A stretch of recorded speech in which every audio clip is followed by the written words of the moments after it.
Without further ado, I want to welcome Rabbi Avraham Twersky. Thank you so much. Good evening, everyone. Actually, for me to come back to Colorado is a return to my old haunting grounds. As you know, my oldest brother, Rabbi Shlomo Twersky, was rabbi in Denver for many years. And like some from 1947 through perhaps 1960, I used to come quite frequently to Denver. Somehow or other, I never made it up to Boulder. Right? So I'm certainly glad to be here today. I'd like to share with you just a few ideas, and then do with what you like. I don't have any aspirations anymore of turning the world around, or turning the state of Pennsylvania around, or turning the state of New York around, or Colorado for that matter. But I think that perhaps there are things that we can do within the confines of our own families, our own homes, to avert some of the tragic effects that are going on with our youth today. Now, you may or may not know that my subspecialty in psychiatry has been addiction, particularly alcoholism and drug addiction. And that's brought me into contact with a lot of young people who have been caught in the trap of drugs, are coming for help. And I see this, what has turned out to be rather an epidemic among young people, as maybe being symptomatic of the culture as a whole. In fact, when research is being done, sociologists, psychologists, on what are the factors within the environment of youngsters that contribute their going into chemical dependence, I say, they're doing an incomplete survey. What they ought to do is study more the families where youngsters are not on drugs, the environments where youngsters are not on drugs, and find out what's keeping them from it. Because what's happened is that our adult population is such that what the young people are doing are simply emulating the adults. I'll tell you what I mean by that. It's not ancient history, or maybe it is ancient history, my childhood. I remember when I was a kid, it's in the 1930s. That life was pretty miserable that time. It was before the era of antibiotics. And I don't know if you can imagine this, that it's only 60 plus years ago that the average life expectancy in the United States was 40. It was brought down precipitously by the number of infantile deaths, childhood diseases. Wasn't fun growing up as a kid then. My home was quarantined every time I had a contagious disease. So our home was quarantined for measles, for chickenpox, for whooping cough, for scarlet fever, for mumps. I had them all. You know what it was like when we had a hot day with a torrid temperature of 98 degrees and high humidity? You know what we did? We sweat bullets. How much relief could you get from an electric fan? Communication. Well, my trip to Denver, that was already in advanced, when I took the city of Denver, and it took 18 hours from Chicago to Denver. But I remember taking a trip from Milwaukee to Los Angeles on the transcontinental. There was 60 hours. Would you believe it that today, after 2 hours on the plane, I was getting impatient? So what's happened in communication, I remember what Dick Tracy's two-way radio was a fantasy. right? And now, not only two-way radios, but Blackberries and whatever else they got, and I'm not familiar with the technology of it, but communication was difficult. And the work situation was miserable. And I think that if you would have told somebody in 1930 as to what life is going to be like in the year 2007, they wouldn't have believed you. Take a look at the city of Denver. When I came to the city of Denver, the leading industry was tuberculosis. Right? There isn't a single tuberculosis sanitarium in the United States. Who would have ever thought that possible? Antibiotics saving lives, replacing livers, replacing hearts, air conditioning, sitting in the comfort of your home and with a remote watching the television and watching a football game that's going on 3,000 miles away. And workplaces, workplaces today would have been thought of as being spas in 1930. Much of the work being done by electronics. What I'm getting at is this. When I was a kid, there was no way that anybody could have the thought that what life is about is to have pleasure. The goal of life is to maximize the pleasure in life that you can get. Nobody could have thought that. There was far too much discomfort, far too much distress for anyone to think that that's the thing could be possible. But now, thanks to technology, thanks to science, and thanks to medicine, so many of the sources of distress and misery have been relieved that we today can think that, you know something, you know what life is all about? Pleasure and having fun. Now, there's nothing wrong with pleasure, there's nothing wrong with having fun. I enjoy fun, and I enjoy pleasure, and I put chocolate syrup on my vanilla ice cream because I want to enjoy it more. So I am certainly not a killjoy. But I think that it is a mistake that has happened to our young people who have come to think that the goal of life is pleasure. And therefore, if the goal of life is pleasure, it makes no sense at all to experience displeasure for what? For a goal of life of pleasure. It reminds me about the guy who came by and he saw a guy sitting at the rivers that's fishing. He says, "Young man, why aren't you working?" He says, "Why should I work?" He says, "Well, you know, so I should earn money." He says, "So why should I earn money?" "Well, so one day you'll be able to retire in comfort." He says, "All right, and what'll I do then?"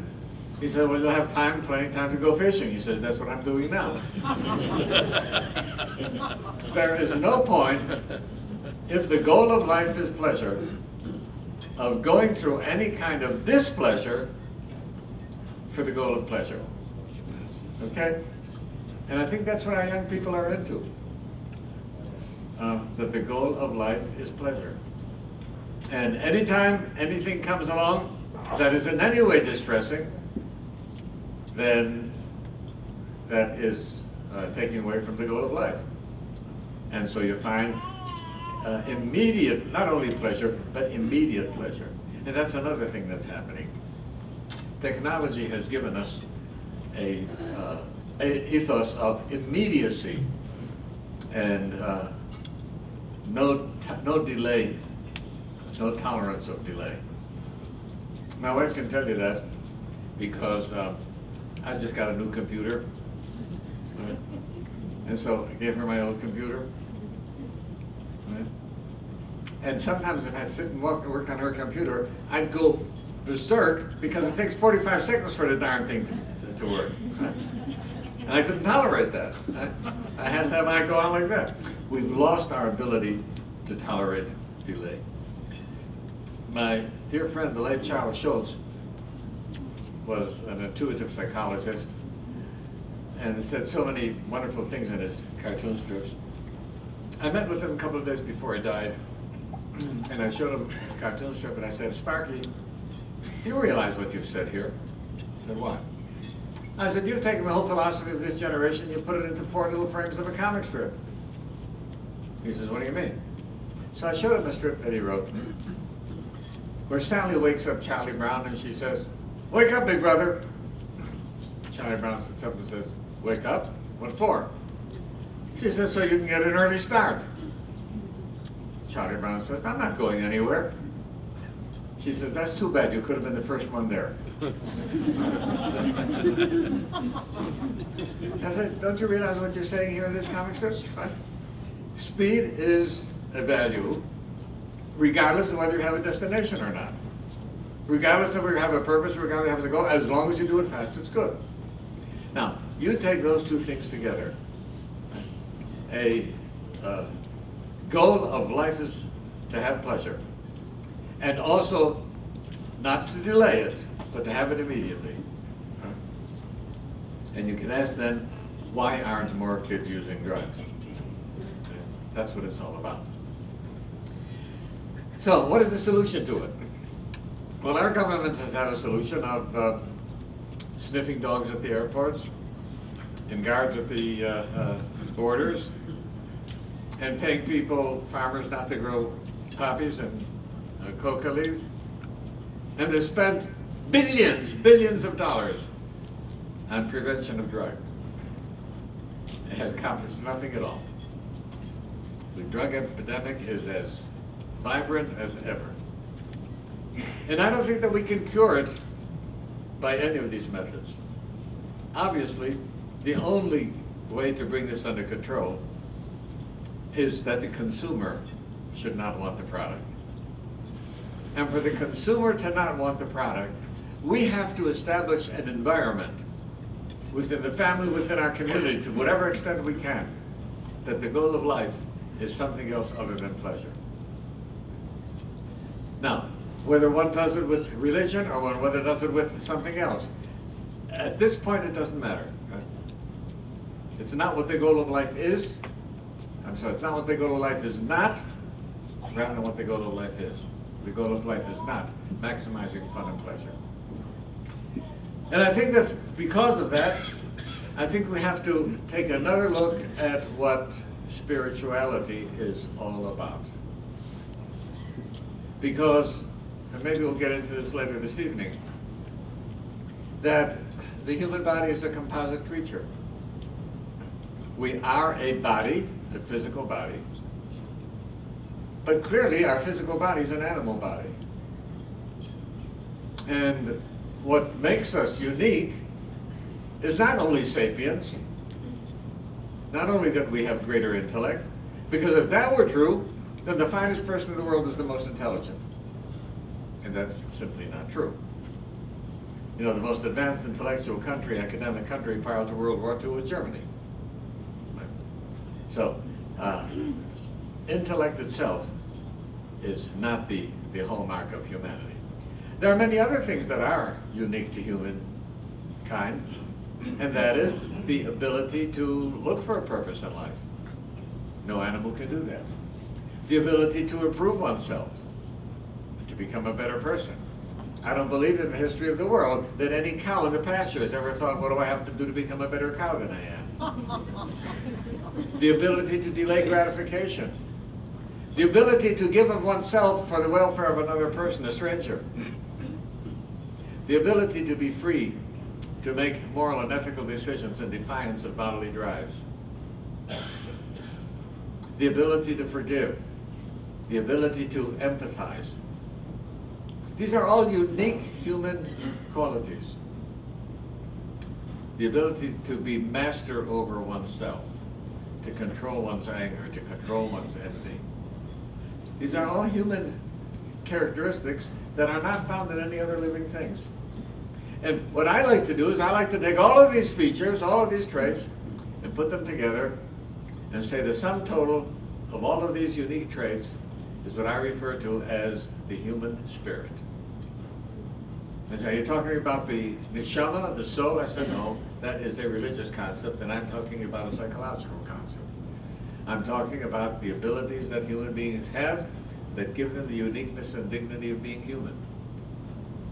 And inasmuch as all of these traits are abilities, which we may implement and exercise or not, if we exercise and implement them, then we are implementing the Spirit and we are being spiritual people. So what is spirituality? Spirituality is nothing other than being the finest human being that one can be. It can be done, but our culture is not great on it.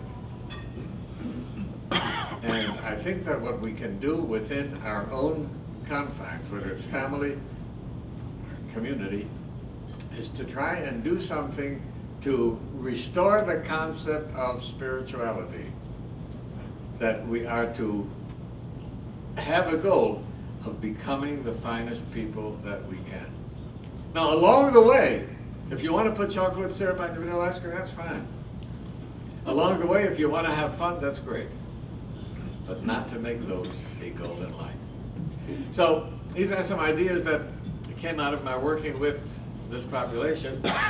And again, I thought I would just share that with you because I do think that it gives us an obligation and it gives us a responsibility as individuals, as heads of families, as members of families, and as members of the community, okay, to try to restore true spirituality to human life. Thank you for listening.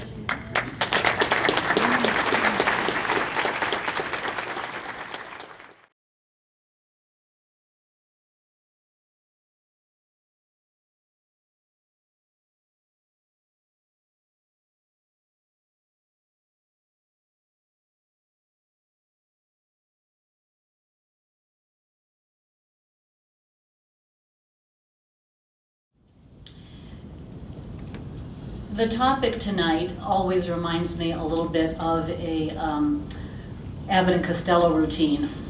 If I'm not for myself, what, you know, and if you're not for me, and, you know, if not now, when, and it's really a lovely conundrum, and there's, it's going to be a really delight tonight to see how we unravel that who's on first kind of question about the tension between ourselves as individuals and our role in the community. Rabbi Avraham Twersky, as many of you know, is not only a medical doctor and psychiatrist, but also a rabbi. And he has written so many books that when I printed this out, it was almost overwhelming. And I just wanted to read you a couple of titles because they're so wonderful, including a cookbook, Taste of Nostalgia. Angels Don't Leave Footprints, Dear Rabbi, Dear Doctor, Dearer Than Life, Making Your Life More Meaningful, Getting Up When You're Down, Growing Each Day, I Am I, It's Not As Tough As You Think, Light at the End of the Tunnel, Lights Along the Way, Living Each Day, Living Each Week, Living Each Moment is another Abbott and Costello. Positive Parenting, Rebbe's in Hasidism, What They Said and What They Meant. That was very good. Self-improvement, I'm Jewish. Overcoming self-defeating behavior. Simcha, It's Not Just Happiness. Smiling Each Day. Successful relationships at home, at work, and with friends. 10 Steps to Being Your Best. The Enemy Within, the First Year of Marriage. Twersky on prayer, Twersky on spirituality, visions of the fathers, wisdom each day. It's just really very, very humbling to be sitting next to such a prolific and wise author. As many of you also know, he is the founder of the Gateway Rehabilitation Center in Pittsburgh, and he is the son of the late Horner-Steipler Rebbe of Milwaukee, Wisconsin. And my favorite aspect of him is that he has written a book with Snoopy characters drawn by Charles Schulz, which explains human interaction and behavior. And it comes from a very well-known family. His brother, Professor Rabbi Adam Twersky, Esquire, and I'd love to know how you're a rabbi and an Esquire. I'd like to find that out. Is a dean at Hofstra University and an attorney representing class action plaintiffs in the automobile industry.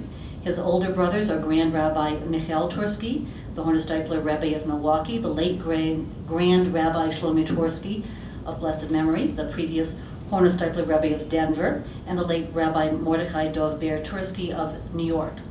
And he is really one of our generation's most eminent interpreters of the Torah's teachings regarding self-control and self-improvement. And I'm sure we'll be hearing more about that tonight. And on my left, Bruce Tift, who has been a practitioner of Vajrayana. Is that how you pronounce it? Vajra. Okay. If I can say Hornsteipler, we will find out both what that is and what Vajrayana Buddhism is tonight, I'm sure. And he's been doing this for more than 30 years. He was a student of from Trungpa Rinpoche. He has had the private psychotherapy practice since 1979. And I want you to know that there are people in this room that would be more Meshuggah if they hadn't been patients of Bruce Tift. I have that on very good authority. And he's also worked as a family therapist for social services for 7 years and taught at Naropa for 24 years and given trainings in the US and abroad and lives right here in Boulder. So we are going to open up the conversation. I believe Rabbi Twersky will speak first, and then Bruce Tift will speak, and we'll engage in some dialogue, and then we'll open it up for questions. Thank you. Rabbi. Thank you, Catherine. Hi. Good evening, everyone.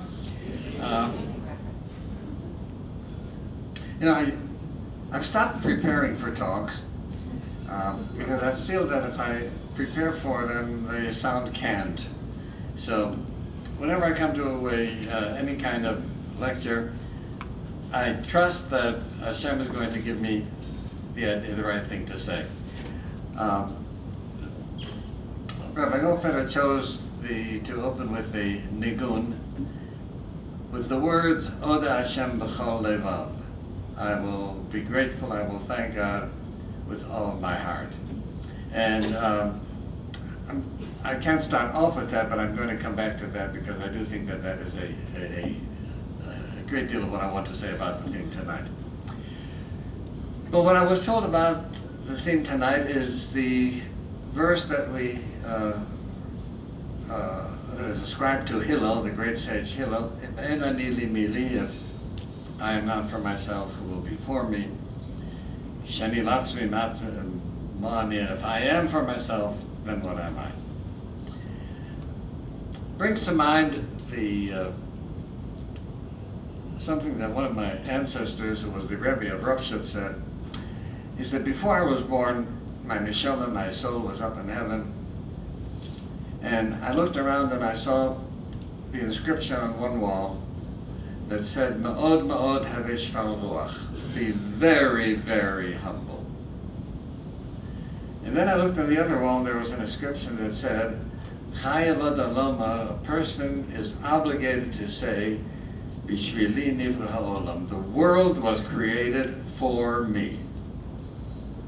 He said, now, that conflicts. I mean, if he's supposed to be very humble, how can he say the world is created for me? And he said, and I kept trying to reconcile the two, and all of a sudden I hear them say, Mazel Tov, boy is born. So I entered the world without having resolved it.